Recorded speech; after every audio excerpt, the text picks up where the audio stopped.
Sometimes we spend so much time focused on national and international news that we miss really interesting stories right under our nose and in our own neighborhoods. So we're going to take a few minutes right now to look back on some local news stories that caught our eye this week. And for that, we turn to Patch, our sister network of local news sites covering more than 800 cities and towns across the country. First up, we take you to Annapolis, Maryland, home to the U.S. Naval Academy and the oldest state building still in contiguous use. That's where this week, Maryland senators preliminarily approved a bill that would create a commission to study the use of medical marijuana. Senate President Thomas Mike Miller was one of the legislators who voted in favor of the measure. Now, he's a proponent of medical marijuana.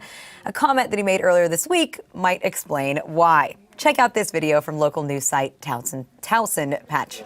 I've got a fractured nerve in my tooth right now. I wouldn't mind a Toke myself, you know? That's right. Miller also told reporters that he supports medical marijuana for cancer patients, and he spoke of the pain that his mother suffered as she battled the disease. Now, next up, we head over to Wayne, New Jersey, a small town about 10 miles north of Montclair, New Jersey, where the state's first marijuana dispensary opened last December. Now, recreational pot use is still against the law in the Garden State, but 4 men in Wayne apparently thought that they were above the law. According to news site Wayne Patch, state troopers arrested Isaias Perilla, Fernando Cuevas, Hensley Nunez, and Tamer Abdelrahim after the friends were caught smoking pot in the police barracks parking lot. A trooper said that he was prepping for a night shift when he smelled marijuana coming from an Oldsmobile parked nearby. When he approached, he found the young men with marijuana in plain sight. And according to the police report, they were hanging out at the station as they waited for a friend who was picking up paperwork for an impounded car. Now, police officers are definitely used to making marijuana arrests, but this next one isn't a typical day on the job. This next story takes us 10 miles east to Saddlebrook, New Jersey, where police were on a hunt this week for an alleged cheese bandit. According to Saddlebrook Patch, Benjamin Balika of Plainfield, Illinois, was wanted by police after allegedly stealing 21 tons of Munster cheese from a company in Wisconsin. Balika hoped to sell the cheese on the black market and had been traveling cross-country with it when police caught up with him and the 42,000 pounds of cheese at a rest stop off the New Jersey Turnpike. Balika admitted to stealing the dairy product and said that he had hoped to sell it at a reduced price along the East Coast. Now let's move on to Bloomfield, Michigan. Bloomfield is one of Detroit's wealthiest neighborhoods, but that doesn't mean that its residents are driving around in luxury vehicles. In fact, one local man has apparently made his lawnmower his primary mode of transportation.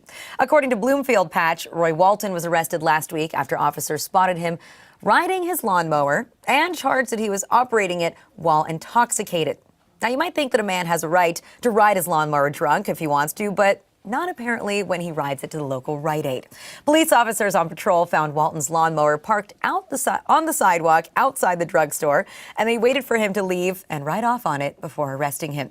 The lawnmower was later impounded by police. Now, meanwhile, in our next town, life seems a bit more relaxed. Earlier this year, a dating website offered the town of Sugar Hill, Georgia, $3.75 million if it would change its name to Sugardaddie.com. Now, at first, Mayor Gary Perkle counter-offered to name the community's official candy bar Sugardaddie for $2 million. But times must be tough in Sugar Mill because now Mayor Perkle has bettered his offer and lowered his asking price. Buford Patch reports that the mayor had a 45-minute meeting with the dating website and at the end offered to change his title to Sugar Daddy for just $1 million. Mayor Perkle said that he realizes it's all a publicity stunt, but the city would certainly benefit from the cash influx. Now, the Sugardaddie.com spokesman said that he's taking the counteroffer to his client for consideration.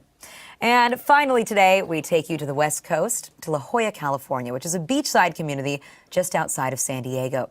La Jolla's shores are popular with sea lions, but one recently decided that he wanted an even cozier spot to lounge. According to La Jolla Patch, staff at the Pantay Inn were surprised when a sea lion was found resting in a patio chair on the property.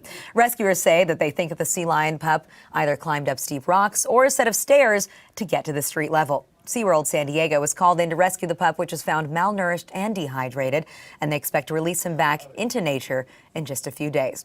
So that's our local news roundup for the week. I hope you guys enjoyed, and don't go anywhere because there's a lot more HuffPost Live coming up.